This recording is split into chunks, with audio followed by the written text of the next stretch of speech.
အားလုံးပဲမင်္ဂလာပါ Exodus Channel ကနေပြီးတော့ပြန်လည်ကြိုဆိုလိုက်ပါတယ်ဒီဗီဒီယိုလေးမှာတော့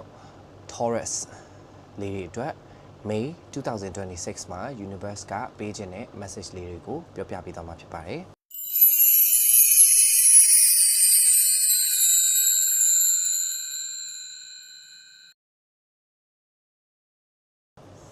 အဲ့ဒီတော့ကျွန်တော်တို့ Exodus ရဲ့ထုံးစံအတိုင်းဘာမှအရင်မလုပ်ခင်မွေးတိုင်းလေးနဲ့ cleansing လုပ်ပါမယ် Let us cleanse okay.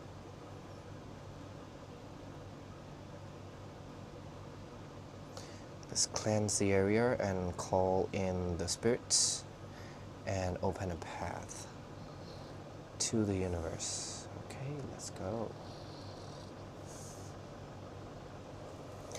Okay, so ဒီနေ့မှာကတော့ Exodus ကနေပြီးတော့ဒီ Aries ပြီးသွားပြီပေါ့နော် Aries ပြီးသွားတဲ့အချိန်မှာ Taurus လေးတွေအတွက်ကို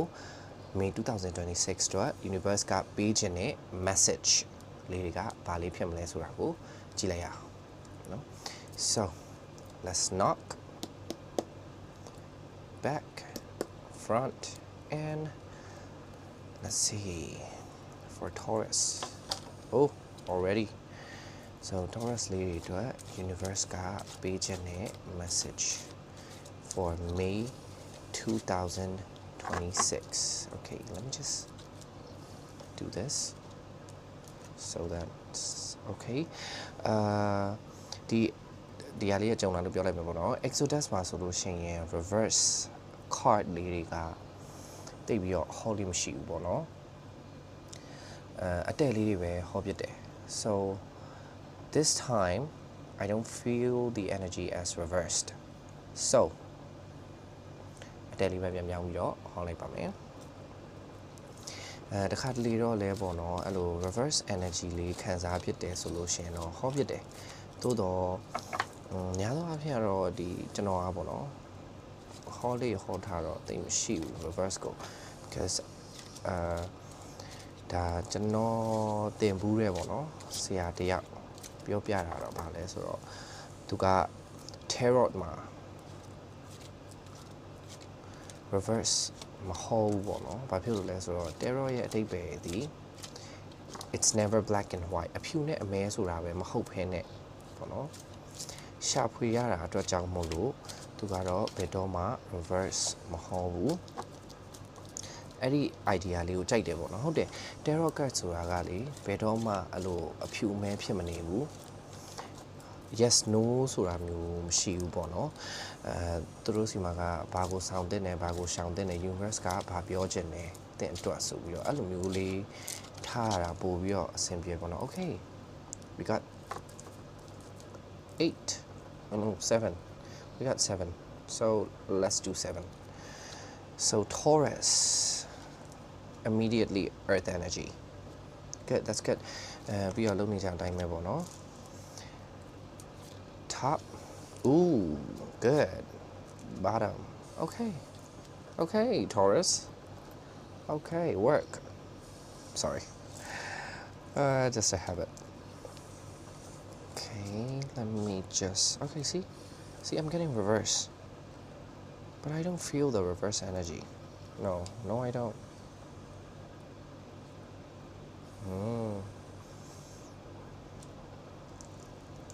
So somebody's workaholic. A workaholic means အလုပ်အရန်ကိုလုပ်နေတယ်ပေါ့နော်ဒီမှာကြည့်ရတဲ့လောက်ကတော့သူဒီ Taurus လေးတွေကပေါ့နော်အခုအလုပ်တွေအရန်စူးစမ်းနေတယ်အလုပ်ထဲမှာပဲအရန်ကိုစိတ်ကိုပြစ်ပြီးနှက်ပြီးတော့အာယုံစိုက်ထားတယ် Let me just do this can I Yes I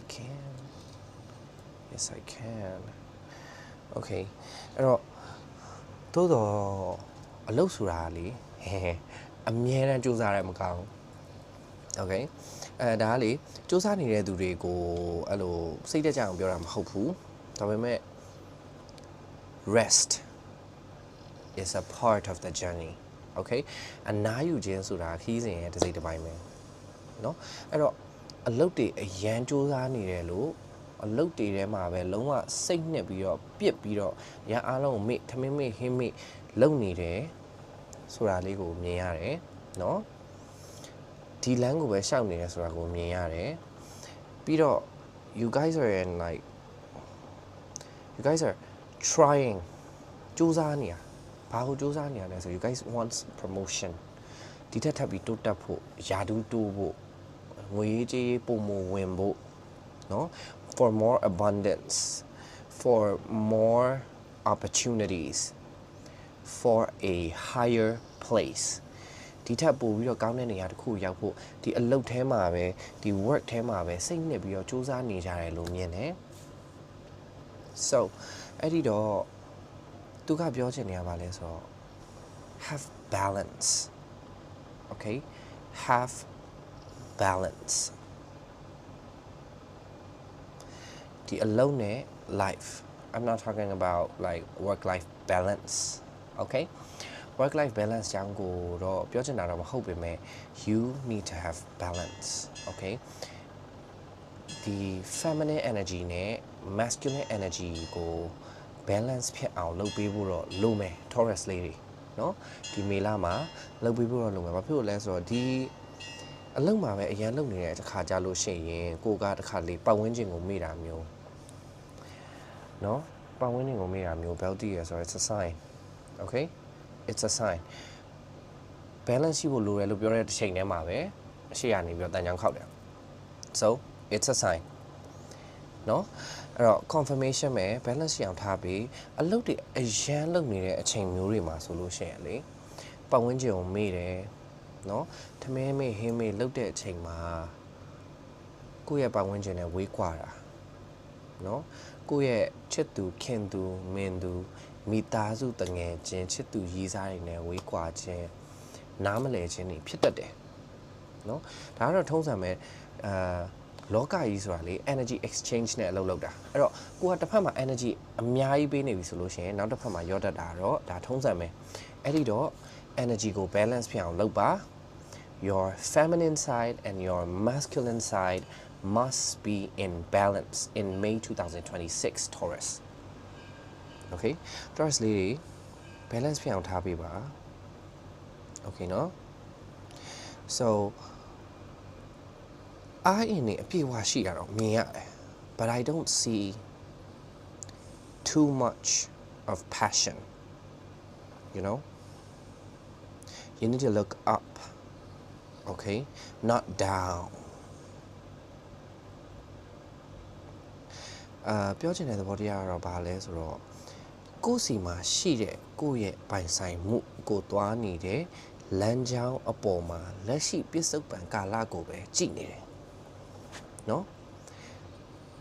But what you should be doing is looking forward. Okay? Looking forward, looking upwards. အပေါ်ကိုမော်ကြည့်ဖို့လိုတယ်။ဘာဖြစ်လို့လဲဆိုတော့မြေကြီးကိုပဲစိုက်ကြည့်နေလို့ရှိရင်လေမြေကြီးပဲမြင်ရမှာ။ကောင်းကင်ကိုမော်ကြည့်တော့မှတိမ်နေငှက်တွေဆိုတာကိုမြင်ရတာနော်။ကိုသွားရမယ်လမ်းကြောင်းအပေါ်မှာဘလို့တိုးတက်နိုင်မလဲဆိုတာကိုမော့ကြည့်မှမြင်နိုင်မှာနော်ကိုအခုလုံနေတဲ့အရာကိုပဲငုံကြည့်ပြီးတော့လုံနေလို့မဖြစ်ဘူး you need to look up okay you need to look up ဒါကလည်းပြောတာကလည်းအနာဂတ်ကိုတွေးပြီးတော့ပေါ့နော်ဆိုရင်ဘူပန်နေဖို့ဝူဝါကူကားတွေတော့ပြောချင်တာမဟုတ်ဘူးသို့တော့ you cannot be too much in the moment you cannot be too much in the present ဟုတ်ပြီနော်လက်ရှိပြစ္ဆုတ်ပံကာလမှာပဲဖြစ်ရင်ပြီးရောငါနောက်မှရှင်းမယ်ဆိုတဲ့ idea တွေ thinking တွေ logic တွေကိုဖယ်ထုတ်ထားပေးပါနော် you need to do that you need to have balance but မေလမှာကတော့ manifestation လေးတွေပြည့်ဖို့ရှိတယ် you got the magician that is goodဆောင်းနာပြောလို့ပဲယာဒူးကြီးရဖို့ to be a better place okay to be a better person ပ ပို့ပြီးတော့ကောင်းမွန်တဲ့လူဖြစ်ဖို့ခေါင်းဆောင်ဖြစ်ဖို့ဒီ Taurus လေးတွေမှာပေါ့နော်အချို့ကအဲ့လိုမျိုးဒီတထေးဆိုတာဘယ်လိုပြောရမလဲပတ်စံရှိရဲ့တထေးမျိုးပြောချင်တာမဟုတ်ဘဲနဲ့အကုန်လုံးကိုခေါင်းဆောင်နေရတဲ့သူခေါင်းဆောင်တစ်ယောက် leader တစ်ယောက်နော်ထိတ်မှနေရတဲ့သူတစ်ယောက်တာဝန်ယူရတဲ့သူတစ်ယောက်ဖြစ်ဖို့စူးစမ်းနေတာကိုမြင်ရတယ် that is good ambition that is good passion but နော်မြင်တတ်ရမှာကငါဒီနေရာရောက်သွားပြီဆိုလို့ရှိရင်ဆိုးကျိုးတွေဘာဖြစ်နိုင်လဲကောင်းကျိုးတွေဘာဖြစ်နိုင်လဲ your masculine side and your feminine side must be in balance okay ဒီနေရာကိုရောက်သွားပြီးတော့ဘာတွေဖြစ်လာနိုင်မလဲဒီနေရာကိုရောက်သွားပြီးတော့ငါဘာတွေကြုံရနိုင်မလဲပြဿနာတွေဖြစ်ရင်ဘယ်လိုဖြေရှင်းမလဲဆိုတာတွေကို you need to think about it okay Taurus လေးအဲ့ဒါလေးကိုစဉ်းစားပေးဖို့လိုတယ်ခေါင်းဆောင်နေရာလဲရောက်မှာအကြီးနေရာပေါ့နော်ဟုတ်တယ်အကြီးကဲတောင်းမှမြန်မာစကားအသိမတက်ဘူးအဲ့တော့အကြီးအကဲနေရာတစ်ခုကိုရောက်မှာကျင်းသေးတယ်ရောက်ဖို့လဲစူးစမ်းနေကြတယ်ဒါပေမဲ့လက်ရှိတဲ့အရာလေးတွေကိုပဲလုံနေုံနဲ့တော့အရှိကိုမတတ်နိုင်ဘူးเนาะအဲ့တော့ကြိုတွေးပါပိုတွေးပါเนาะလွန်မတွေးပါနဲ့လွန်ပြီးတော့တွေးလိုက်တယ်ဆိုလို့ရှိရင်တော့စိုးရင်ပူပန်မှုတွေများနေတာပဲအဖတ်တင်မယ်ကြိုတွေးရမှာကတော့လောက်ရမယ်ထုံးစံYou need to have balance. You need to strategize. Okay? You need to see from the top. That's why I said look up. Okay, no? No? You need to see the bigger picture.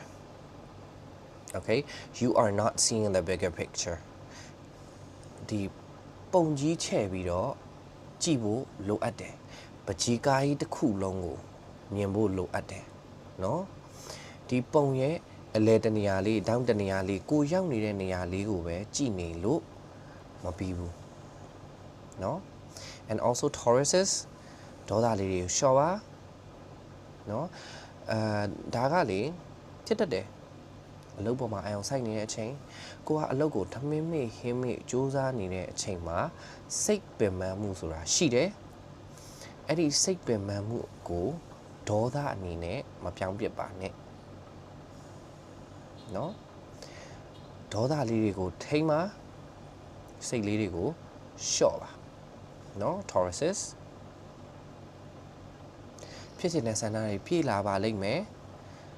ကိုလိုချင်တဲ့အကြီးကဲနေရာကိုလည်းရောက်ပါလိမ့်မယ်သို့တော့အဲ့ဒါနဲ့ပတ်သက်တဲ့ပြဿနာဖြေရှင်းဖို့အဲ့ဒါနဲ့ပတ်သက်တဲ့ကောင်းကျိုးဆိုးကျိုးများကိုမစဉ်းစားထားရင်တော့ခက်ခဲပါလိမ့်မယ်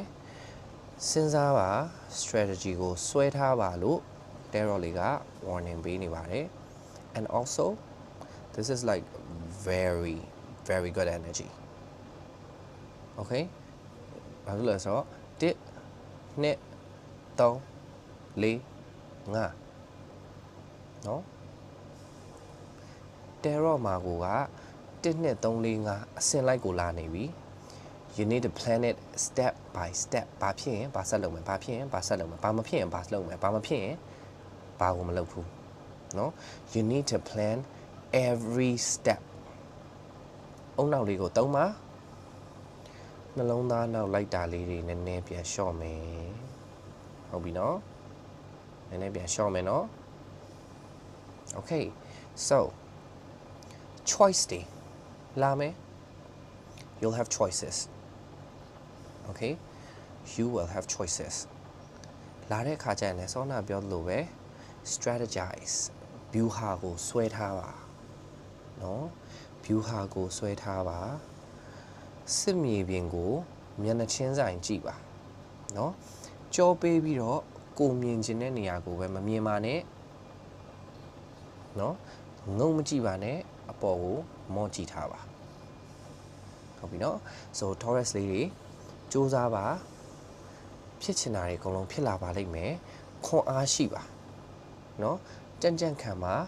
view ဟာကိုဆွဲထားပါ you need to plan so in conclusion ဖြစ်စဉ်တိုင်းဖြစ်ပါမယ်သို့တော့ masculine energy feminine energy balance ဖြစ်အောင်ထားပေးပါတခုတည်းမှာပဲအရန်ကြီးအာယုံစိုက်နေတာမျိုးနည်းနည်းလေးလျှော့ပေးပါအလုပ်စူးစမ်းနေတဲ့သူတွေအတွက်ကိုမစူးစမ်းခိုင်းတာမဟုတ်ဘူး if you need a rest okay အားတွေအပြည့်ဖြည့်ထားတယ်ဆိုတာကိုသိတယ်ခွန်အားတွေရှိရဲဆိုတာကိုသိတယ်သို့တော့စိတ်ကို short ထားပါစိတ်လေးကို short you need to have balance အကောင်ငုံကြည့်နေပါနဲ့လက်ရှိပြစ္ဆုတ်ကံကိုပဲပြစ္ဆုတ်ကံ okay ပြစ္ဆုတ်ပံကိုပဲကြည့်မနေပါနဲ့အပေါ်ကိုမော့အနာဂတ်ကိုကြည့်ပါဘာတွေဖြစ်လာမလဲဘာတွေဖြစ်လာနိုင်လဲငါဘာလုပ်ရမလဲငါဘာမလုပ်ရဘူးလဲဆိုတာလေးတွေကို strategize plan ထားပါ season ဆွဲထားပါ view ဟာဆွဲထားပါเนาะ you need to have balance ရွေးချယ်စရာတွေလာပါလိမ့်မယ် choice တွေလာပါလိမ့်မယ်เนาะအဲ့ဒီ choice တွေပေါ်မှာလည်း plan တွေဆွဲထားပါကိုလိုချင်တဲ့ဆန္ဒကိုဖြစ်ချင်တဲ့ကိစ္စတွေအကုန်လုံးအောင်မြင်မှာပါဖြစ်မှာပါကိုလိုချင်တဲ့အကြီးကဲနေရာကိုလည်းရောက်မှာပါကိုရောက်တဲ့နေရာမှာကိုလိုချင်တဲ့နေရာမှာ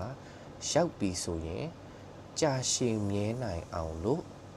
အစီအစဉ်တွေကိုဆွဲပါเนาะအဲ့တော့ဒီမှာက step by step သွားတယ်အမြဲတမ်း step by step အစီအစဉ်ကို plan ထားပါเนาะအဲ့တော့တကယ်လို့အဆင်ပြေချောမွေ့ခြင်းနဲ့ကိုလုံးနဲ့အလုပ်တွေလည်းကောင်းမွန်ခြင်းနဲ့အခက်အခဲလေးတွေလည်းရှောင်ခြင်းနဲ့ဆိုလို့ရှိရင်တော့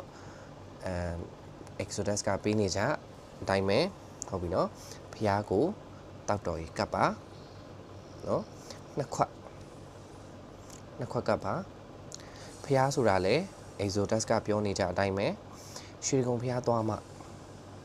မဟာမြတ်မှုမိသွားမှကြိုက်ထီးကိုသွားမှမဟုတ်ပါဘူးအိမ်မှာရှိတဲ့ကိုယ့်ရဲ့ဖျားစဉ်ကဖျားကိုလည်းကတ်နိုင်ပါတယ် This is for Buddhists for other religions အခြားသောကိုးကွယ်မှုတွေအတွက်လည်းကိုကတောက်တော်ရေခွက်နှစ်ခွက်လှူတာမျိုးเนาะကိုယ့်ရဲ့ကိုးကွယ်ရာဘာသာမှာတောက်တော်ရေခွက်နှစ်ခွက်လှူတာမျိုးလိုအပ်နေတဲ့သူတွေကိုရေတိုက်ရေလှူတာမျိုးလုပ်ပါเนาะ Taurus ဆိုပေမဲ့လည်း I see water big water energy okay water energy အကောင်းဆုံးတွေ့ရတယ်အဲ့တော့ရေလှူပါရေအကျိုး10ပါးဆိုတာလူတိုင်းအတွက်ပါနော် so Exodus က reading လေးကတော့ဒီလောက်ပါပဲအဲ့တော့ reading လေးကိုမပိတ်ခင်လုပ်နေကြအတိုင်းပဲ monthly lucky charm for Taurus for May 2026 okay May 2026 အတွက် Taurus လေးတွေကို lucky charm လေးပေးပါမယ်ဒီ lucky charm လေးကိုတော့ဒီ lucky charm ကတ်လေးကိုပေါ့နော်wallpaper phone wallpaper လေးပဲဖြစ်ဖြစ်ကိုယ့်ကို print out ထုတ်ပြီးတော့ပတ်စံအိတ်လေးထဲမှာပဲဖြစ်ထားရင်တော့၎င်းเนาะကိုလုတ်တဲ့အလုပ်နေရာလေးမှာတပုံလေးဖြစ်ထားရင်တော့၎င်းကိုက deck owner ဖြစ်ခဲ့တယ်ဆိုလို့ရှိရင်လေကိုယ့်ရဲ့ deck လေးတွေကနေပြီးတော့ဒီ lucky charm ကတ်လေးကိုတွားလေးရဆောင်းသွားလို့ရပါတယ် okay a bit chaotic isn't it okay စကားပြောနေတော့အာယုံလေးပြတ်နေတာ okay ခဏလေး lucky charm for May 2026 for Tauruses could you give them a lucky charm to carry with them all the time during May 2026 so that they'll be protected they'll be guided and they'll have clarity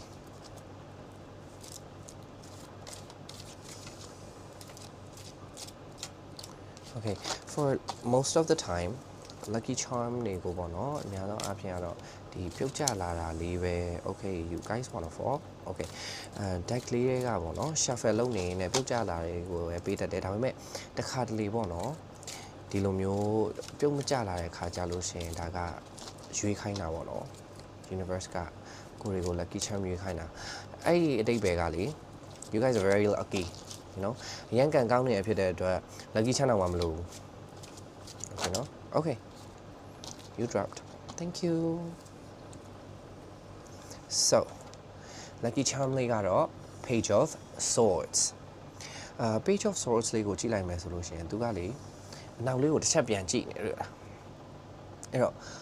ထားခဲ့လိုက်ပါเนาะဆောနာပြောသလိုပဲထားခဲ့လိုက်ပါ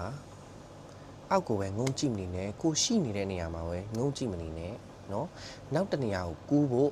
ခြေလန်းလှမ်းပြီဆိုရင်နောက်တနေရာကိုကူးဖို့သွားရမယ်အဲ့တော့သူကနောက်တနေရာကိုရောက်နေပြီနောက်ကဟာလေးကိုတော့သူတစ်ချက်ပြန်ကြည့်နေတယ်ဒါပေမဲ့သူ့ရဲ့ခန္ဓာကိုယ်ဒီအရှိကိုလှည့်ထားတယ်သူ့ရဲ့ဓာတ်ဒီအရှိမှာရောက်တယ်သူတိုက်ပွဲဝင်ဖို့အသင့်ဖြစ်နေပြီเนาะအဲ့တော့ communication အသက်တွေเนาะကိုရောက်ရှိနေတဲ့နေရာမှာရှိတဲ့ကိုလက်ရှိရှိနေတဲ့နေရာမှာရှိနေတဲ့ပြဿနာတွေထပ်เนาะကောင်းခြင်းဆိုးခြင်းတွေထပ်ပို့ပြီးတော့စူးစမ်းဖို့သူ ready ဖြစ်နေပြီ page တွေကိုကြည့်တိုင်းပေါ့နော် page card တွေကိုကြည့်တိုင်းကျွန်တော်ကတော့ဒီ starting energy beginning energy ရတယ်အဲ့တော့သူ ready ဖြစ်နေပြီအဲ့တော့သူ့လိုမျိုးပဲ ready ဖြစ်အောင်ပြင်နိုင်အောင်အတွက်ဒါကတော့ Taurus လေးတွေအတွက် May 2026 အတွက် lucky charm လေးပါ so တကယ်လို့ဒီ reading လေးက Exodus ကပေးတဲ့ဒီ reading လေးက Taurus လေးတွေအတွက် energy ကြိုက်တယ်အဆင်ပြေတယ်ကိုယ့်အတွက် clarity ရတယ် guidance တစ်ခုဖြစ်တယ်ဆိုလို့ရှိရင် like and share လေးလုပ်သွားပြီးဖို့မမေ့ပါနဲ့ energy exchange okay the world works in energy exchange ကဘာကြီးက energy ကူးပြောင်းရင်းနဲ့ပဲ